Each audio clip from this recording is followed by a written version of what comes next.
Hello friends, आज मैं आपके साथ इकोनॉमिक्स का एक और टॉपिक लेके आया हूँ और टॉपिक का नाम है perfect competition versus monopolistic competition. शुरू करने से पहले बता दूं कि चैप्टर का नाम है फॉर्म्स ऑफ मार्केट्स और इस चैप्टर के सारे लिंक्स आपको इस वीडियो के डिस्क्रिप्शन में मिल जाएंगे। चलिए शुरू करते हैं। परफेक्ट कंपटीशन में जो सेलर्स होते हैं वो होमोजीनियस प्रोडक्ट बना रहे होते हैं, मगर दूसरी तरफ मोनोपोलिस्टिक कंपटीशन में क्या होता है, डिफरेंशिएटेड गुड्स। परफेक्ट कंपटीशन में सेम क्वालिटी के गुड्स बनते हैं और मोनोपोलिस्टिक कंपटीशन में डिफरेंशिएटेड गुड्स मतलब अलग अलग क्वालिटी के गुड्स बनते हैं। ठीक है, क्वालिटी में वेरी कर सकते हैं।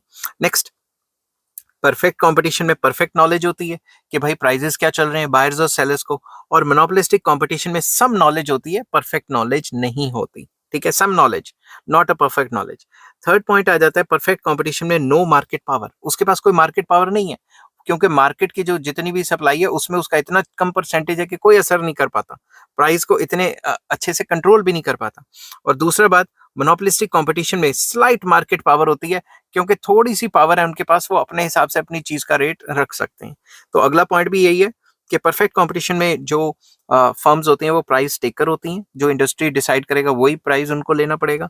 और जो मोनोपोलिस्टिक कंपटीशन है उसमें प्राइस मेकर होते हैं, वो अपने हिसाब से चीज का रेट फिक्स कर सकते हैं, मगर उनको ये भी देखना होता है कि उनके कॉम्पिटिटर किस रेट पे बेच रहे हैं। अगर ज्यादा ही महंगा कर दिया प्राइस तो उनका सामान नहीं बिकेगा।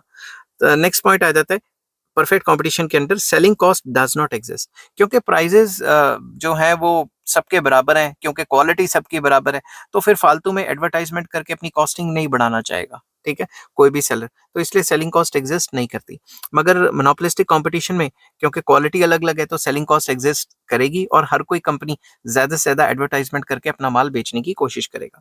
नेक्स्ट आ जाता है परफेक्टली इलास्टिक डिमांड कर्व। इस टाइप की मार्केट में जो डिमांड कर्व होती है वो परफेक्टली इलास्टिक होती है। तो परफेक्ट कंपटीशन में, तो जो मोनोपोलिस्टिक कंपटीशन है उसमें नेगेटिवली स्लोप डिमांड कब होती है, मगर मोर इलास्टिक होती है। मतलब मोर इलास्टिक का मतलब थोड़ी ऐसे जाती है, मतलब प्राइस के चेंज करने से डिमांड में ज्यादा चेंज आएगा। हल्का सा प्राइस गिर गया तो डिमांड बहुत ज्यादा बढ़ सकती है। ठीक है, क्योंकि जो इसकी राइवल फर्म्स के जो कंज्यूमर्स थे वो इस फर्म का अब सामान खरीदेंगे जिसका प्राइस गिरा है। नेक्स्ट पॉइंट आ जाता है हमारा कि परफेक्ट कंपटीशन में ए आर एम आर बराबर होते हैं, क्योंकि ए आर क्या होता है, प्राइस, प्राइस कांस्टेंट है, तो ए आर कांस्टेंट है तो ए आर और एम आर बराबर होंगी।